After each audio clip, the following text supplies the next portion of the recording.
Everybody, I'm Christopher Green. You're tuning into AMTV Alternative Media Television. We're finally starting to dry up a little bit here in Arizona. It was kind of like a river runs through it. Don't know if you guys saw the images yesterday. It was national news.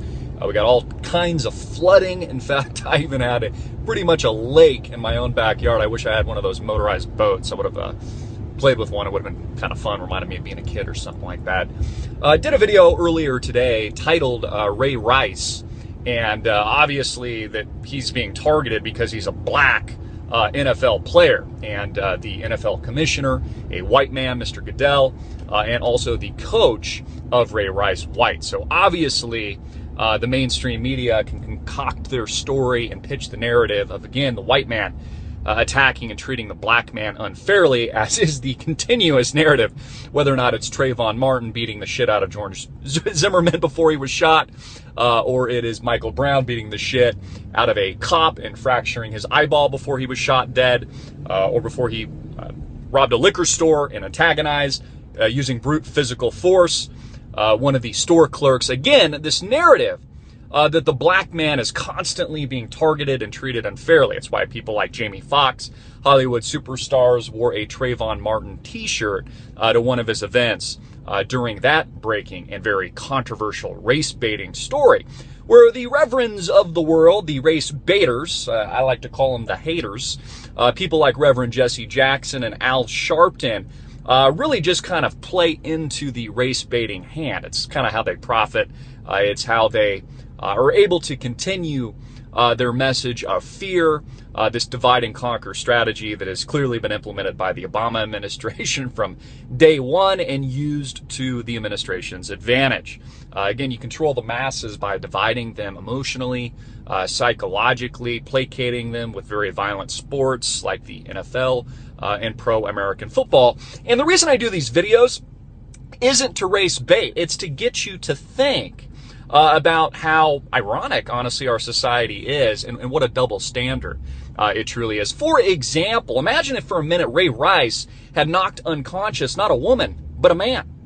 Now, if that were to happen, most of America would have just written it off as boys being boys. I mean, hey, violent on the field, violent off the field, so he, knocked a man unconscious. Who really gives a shit? Or what if Ray Rice had beat up a gay guy and knocked a gay guy unconscious? Well, that would have been viewed as a hate crime, of course, and the LGBT community would have been out in full force. Or what if his fiancée at the time wasn't black, but instead was white? Some would argue that, well, Ray Rice would have gone straight to jail.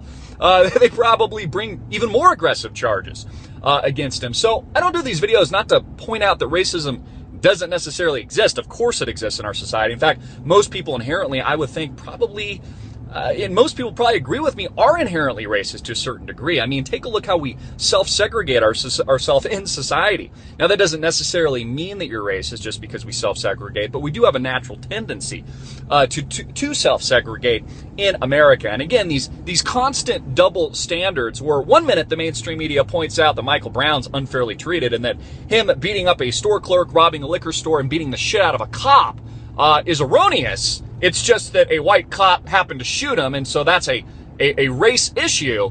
And then on the other flip side of it, feeding into stories, whether or not it's Donald Sterling being taken maybe out of context or maybe even in context, but his private information being leaked by some profiteering whore that he happened to be dating at the time. Again, nothing is private now. We just had another NBA coach being forced to self-censor himself and step down because of these same issues, because of this bullshit mainstream media, politically correct society.